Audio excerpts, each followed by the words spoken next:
Hi everyone, welcome. Today I'm going to teach you how to make cotija, which is this like super salty and I guess grateable cheese.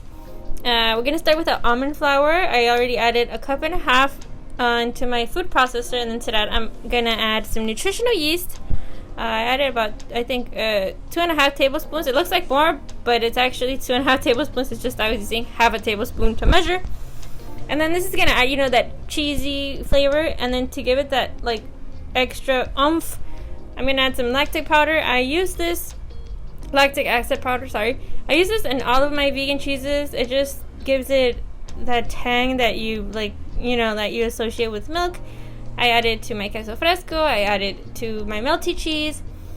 But yeah, it's just super bomb. And I guess you can leave it out if you don't have it. You don't have to go out of your way.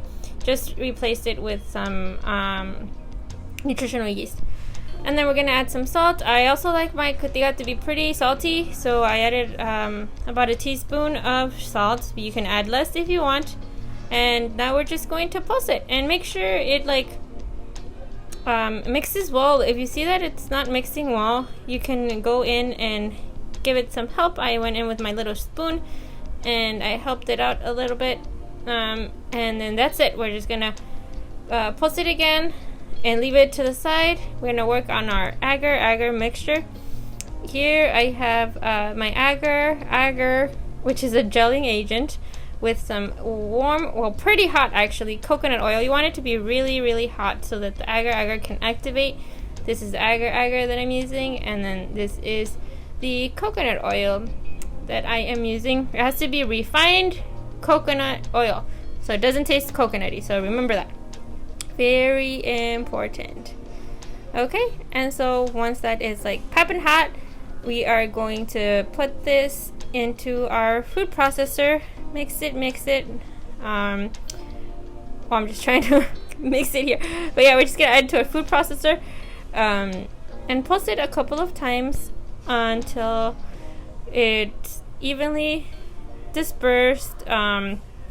You want to get that coconut oil and that agar like on every single part, so make sure that you pulse it a couple of times and help it out, so it could be nice and coated, everything nice and coated. And then once that is done, we're going to just transfer it to a little bowl or a container that is fridge or if you're going to throw it in the freezer, if you're impatient, freezer friendly. Make sure to leave it for at least a couple of hours, maybe at least 3 to 5 hours. If you can leave it overnight, that's even cooler because it will dry up a bit. And once we get this into the bowl, we're going to kind of like pat it down, make sure it's nice and compact, like just make it to be nice and tight, so it's easier for it to come together. So that's what I'm doing, just the sides kind of like bringing them in like that, so it could look like a puck. And then I threw this in the fridge for 5 hours. 5 hours it was, yeah. And then I'm going to show y'all how it looks. Now this is how it looks. It came out pretty hard. See, boop I'm like squishing it.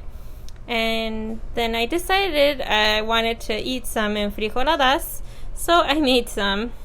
Oh, here I'm grating the cheese so y'all can see. If you want the recipe, links will be below. I hope y'all enjoy this, and thank you for tuning in. See you soon. Bye.